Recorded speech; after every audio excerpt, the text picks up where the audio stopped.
बुढ़ापे की मजबूरी। मेरे पति के देहांत के बाद मैं अपने इकलौते बेटे के यहाँ रहती थी। मेरी बहू का एक अलग ही रूप मुझे देखने को मिला, साथ ही बेटे का भी। दोनों के मन में क्या है मैं अच्छे से जानती हूँ। वो चाहते हैं कि मैं वृद्ध आश्रम चली जाऊँ। उनके जाने के बाद मुझे यह सब देखना और सुनना पड़ेगा, इसका मुझे अंदाज़ा भी नहीं था। पर मैं मन मार कर अपने बेटे और बहू की बातें सुनकर भी यहाँ रहती हूँ, क्योंकि मुझे मेरे पोते और पोती दिखाई देते हैं। उनकी झलक पाकर मुझे सुकून मिलता है। मेरी बहू को कोई दिक्कत नहीं हो, इसलिए मैं घर के बाहर रहती हूँ। बेटे ने थोड़ी मेहरबानी की है तो ऊपर से टीन की चादर लगवा दी है। समय समय पर थोड़ा राशन दे देता है तो मैं अपना बनाकर खा लेती हूँ। मैंने अपने बेटे को कह दिया कि मेरी वजह से उन दोनों को कोई प्रॉब्लम नहीं होगी। बस मुझे यहीं रहने दें, इसी घर में मुझे मर जाने दें। मैं बस यही चाहती हूँ। मेरे पति के दोस्त थे, उनकी पत्नी का भी स्वर्गवास हो गया है। उस समय पर वो हमारे घर पर आया करते थे। उनसे हमारे अच्छे रिश्ते थे। उनका घर हमारे घर से थोड़ी दूरी पर था। पैरों में समस्या हो गई थी, ठीक से नहीं चल पाते थे। वे बड़े दिनों के बाद मेरे यहाँ आए। मुझे उन्हें देखकर अच्छा लगा। उनका हाल भी मेरी तरह ही था। बच्चे अब उनसे भी परेशान थे। आकर मेरे पास अपना दुखड़ा रोते थे और उन दिनों को याद करते थे। बुढ़ापा हम जैसों को बहुत रुलाता है।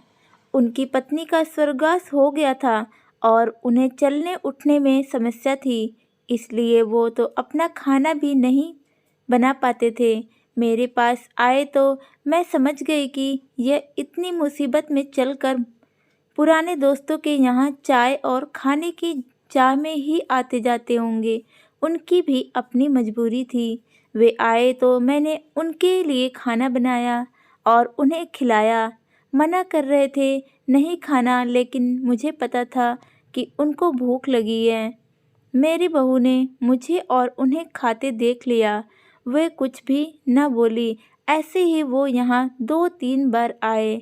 जब भी वो आते मैं उन्हें खाना खिलाती। फिर उनके जाने के बाद जब मेरा बेटा आया तो बहू कहती है कि तुम्हारी माँ कितनी बेशर्म है, पता नहीं किस किस को आजकल बुलाकर खाना खिला रही हैं। बड़ी मुश्किल से कमाया जाता है और यह लुटाने में लगी। इनका राशन बंद करो, कुछ दिन भूखी रहेंगी तो अक्ल ठिकाने आएगी। मैंने कहा कि मैं अपने हिस्से का उन्हें खिलाती हूँ। तुम्हारे पिता के पुराने मित्र हैं। फिर भी बहू का उल्टा सीधा बोलना शुरू रहा।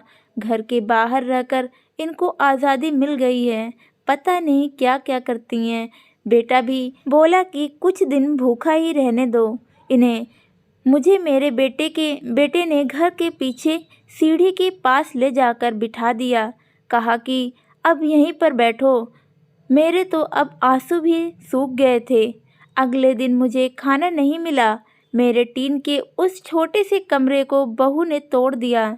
एक दिन पूरा भूखा रहने के बाद मैंने सोचा कि मैं गलत कर रही हूँ। मुझे अब अपने बेटे के यहाँ नहीं रहना चाहिए और शायद गलती भी मेरी ही है। मेरी ही परवरिश में कोई कमी रही है, तभी तो यह परिणाम आया।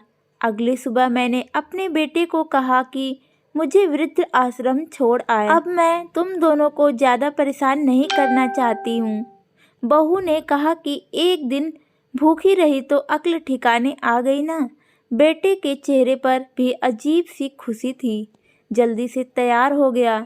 मुझे छोड़ने के लिए बहू कह रही थी कि आज की छुट्टी ले लो, यही आसपास मत छोड़ आना, कहीं 3 दिन में वापस आ न जाएं।